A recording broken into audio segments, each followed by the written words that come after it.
namun membalas pertanyaan jurnalistik dengan serangan personal ad hominem justru mengekspos kemiskinan literasi komunikasi dan kegagalan menjaga martabat profesional seorang figur.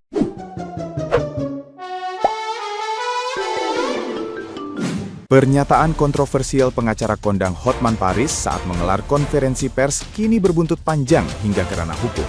Ucapan pedas yang menanyakan apakah wartawan memiliki otak telah memicu gelombang kemarahan dari berbagai organisasi insan pers nasional. Media Independen Online Indonesia menyusul Persatuan Wartawan Indonesia (PWI) mendatangi Polda Metro Jaya untuk melaporkan Hotman Paris. Langkah tegas ini diambil demi membela kehormatan serta martabat profesi jurnalistik yang merasa direndahkan.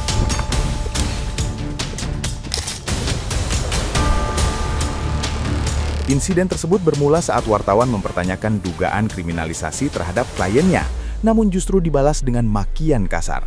Pernyataan publik Hotman dinilai telah membentuk stigma buruk seolah wartawan tidak berpendidikan dan tidak paham hukum. Meski sempat meminta maaf, sikap arogan sang pengacara dianggap sudah melampaui batas kebebasan berpendapat. Laporan polisi yang terus bertambah kini makin memperkeruh posisi hukum Hotman Paris.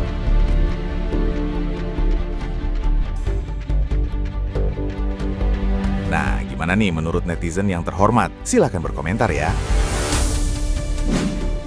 Gue bilang juga sampai kantornya Bang Hotman Paris di Kelapa Gading digeruduk masa demo. Buntut dari Bang Hotman membela ex-Jampitsus Kejagung RI. Masa yang menamakan aktivis Connection ini menyampaikan tuntutannya di depan kantor pengacara kondang itu. Ada 1 mobil komando, 6 unit mikrolet, lengkap ada bendera dan spanduknya. Di demo itu juga disinggung soal gayanya Bang Hotman yang dianggap sensasional dan sering pamer kekayaan. Masa juga ngingetin Bang Hotman buat membela hukum, bukan malah membela koruptor. Semoga tuntutan-tuntutan para pendemo jadi pertimbangannya Bang Hotman deh ya. Kalau lu pada pernah ada yang ikut demo gak? Sempat bentak wartawan dengan kata, "Lu punya otak nggak?" Hotman Paris akhirnya angkat suara dan minta maaf. Kejadian ini berawal pas Hotman kelihatan ngem saat dikerumuni wartawan di Kejagung terkait kasus Febri Ardiansyah. Namun sikapnya ditegur PWI dan komunitas pers. Dan Hotman akhirnya klarifikasi lewat video Instagramnya hari ini. Dia ngaku emosinya kepancing gara-gara cecaran pertanyaan para wartawan. Padahal udah ngomong gak tahu dan bukan kapasitasnya untuk menjawab. Menurut kalian gimana nih guys? Tulis pendapat kalian di kolom komentar. Hotman Paris resmi dipolisikan. Seperti yang kita ketahui belakangan ini, Hotman Paris menjadi kuasa hukum mantan Jampitsus Febri Ardiansyah yang telah berstatus tersangka dalam dugaan tindak pidana korupsi dan juga tindak pidana pencucian uang atau TPPU. Keputusan Hotman untuk memberikan pendampingan hukum menuai beragam tanggapan dari masyarakat. Sebagian pihak bahkan menyoroti pernyataan yang sempat mengaitkan nama Presiden Prabowo dalam pembelaannya. Usai memberikan pendampingan, Hotman menggelar konferensi pers. Dalam kesempatan tersebut, ia sempat melontarkan kalimat, "Lu punya otak gak?" yang ditunjukkan kepada seorang wartawan. Ucapan itu kemudian dinilai merendahkan profesi jurnalis dan memicu reaksi dari kalangan pers. Akibat pernyataan tersebut, Hotman Paris akhirnya dipolisikan dan dilaporkan ke Polda Metro Jaya atas dugaan penghinaan terhadap profesi wartawan.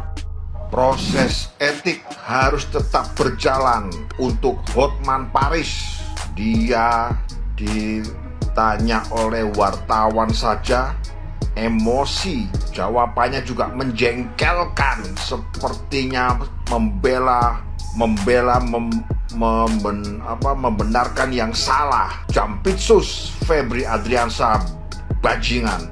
Hotman Paris ini bajingan tuh kata yang halus loh ya, kata Pak Prabowo ya.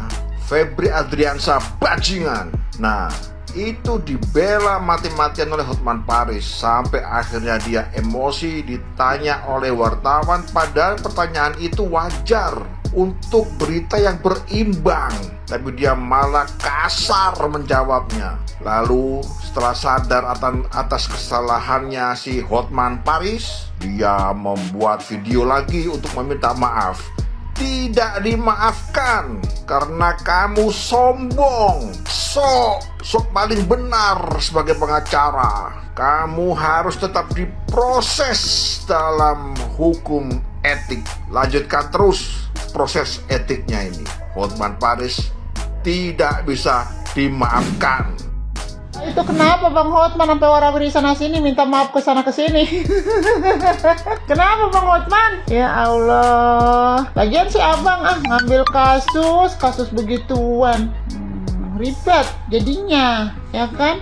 Udah tahu kasus korupsi kayak begitu tuh dibenci sama masyarakat Indonesia. Segala diambil dengan petang-peteng-petengnya begitu kan, membela yang salah. Ngomong dikriminalisasi itu Bapak Febri.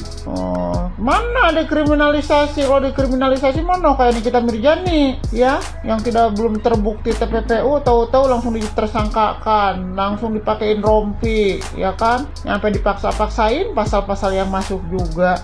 Lah ini udah ketahuan barang buktinya ada dan lain-lain. Nyampe sekarang tuh kagak nongol batang hidungnya, Pak. Ya kan Bang Hotman? Boro-boro diborgol-borgol menggunakan rompi, hidungnya aja kagak kelihatan, beneran ya. Sekarang minta maaf sana sini, udah mengeluarkan kata-kata yang kurang etis begitulah ya untuk para wartawan.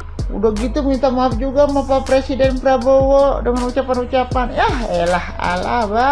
Bang Hotman, pantas aja netizen, warganet, masyarakat Indonesia kecewa sama Abang. Nyampe anak-anak Abang juga kecewa karena sama Abang kan langsung unfollow ya. Besok-besok mah lihat-lihat Bang, kalau mau ngambil kasus jangan mentang-mentang duitnya doang itu yang gede, begitu kan segede gaban. Main ambil-ambil aja. Udah bye. Lu punya otak nggak? Tanya kakekmu, masa tanya gue? Hingga hardikan, udah deh, shut up, dan cap pengecut. Rentetan kalimat niradab ini meluncur bebas dari mulut advokat senior Hotman Paris. Alih-alih menyuguhkan argumentasi hukum yang bernas saat membela ex-Jampitsus Febri Adriansah dalam pusaran kasus korupsi, Hotman justru mempertontonkan arogansi murahan yang secara langsung menciderai kebebasan pers. Sikap itu memicu kecaman dari Ikatan Wartawan Hukum (IWAKUM). Ketegasan seorang pengacara tak semestinya menjadi legitimasi untuk meludahi etika komunikasi publik. Wartawan bekerja di bawah perlindungan hukum untuk menggali informasi dan menguji transparansi narasumber. Benar bahwa setiap narasumber memiliki hak tolak untuk tidak menjawab pertanyaan.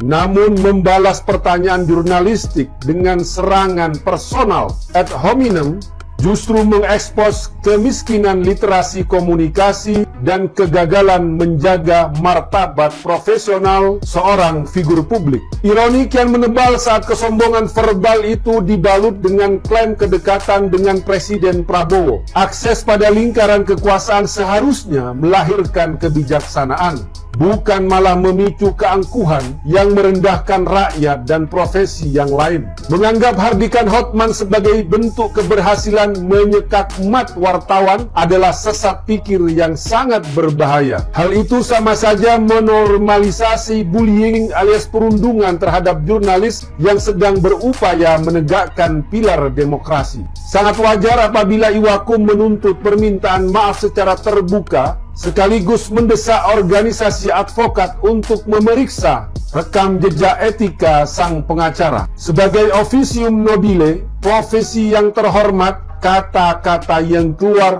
harusnya juga terhormat. Penghinaan bukanlah kritik, melainkan bukti telanjang atas kekalahan seseorang dalam mengelola tata krama. Ada pernyataan Hotman Paris yang dianggap merendahkan profesi wartawan ketika salah seorang wartawan melontarkan pertanyaan mengenai ada atau tidaknya motif hidden agenda di balik penggeledahan yang dilakukan oleh kepolisian. Bagi teman-teman yang belum tahu, kita akan dengarkan seperti apa respon dari Hotman Paris. Sungguh sangat ironi ya, bagaimana bisa seseorang yang katanya mengaku paling paham hukum di negara ini, tetapi justru mengabaikan etika dalam menghormati profesi wartawan. Seorang advokat seharusnya paham bahwa pers itu memiliki fungsi yang dilindungi oleh hukum, mencari, memperoleh, dan menyampaikan informasi kepada publik. Jadi bertanya itu adalah sesuatu hal yang seharusnya dipahami oleh Pak Hotman itu bagian dari tugas jurnalistik. Jika pertanyaannya itu dianggap keliru, ada yang tidak tepat, itu bantah saja dengan argumentasi. Narasumber punya hak untuk menjawab dan sampaikan jawaban itu secara elegan, bukan dengan kata-kata kasar, bukan dengan hal yang kemudian itu merendahkan orang yang sedang menjalankan profesinya. Dalam teori komunikasi, figur publik seperti Pak Hotman ini tuh memiliki power of discourse. Ucapan yang tidak hanya mencerminkan dirinya Pak Hotman, tetapi juga bagaimana membentuk budaya komunikasi di masyarakat. Jadi ketika ada penghinaan kepada wartawan yang kemudian itu dinormalisasi, yang dirusak itu tentu bukan hanya hubungan antara narasumber dengan media ya, tetapi juga bagaimana penghormatan terhadap kebebasan pers sebagai salah satu pilar demokrasi itu juga tercederai. Dan tentu saya berharap Pak Hotman Paris memiliki kesadaran untuk menyampaikan permohonan maaf ke ruang publik karena sudah merendahkan profesi wartawan. Gimana menurut pendapat teman-teman?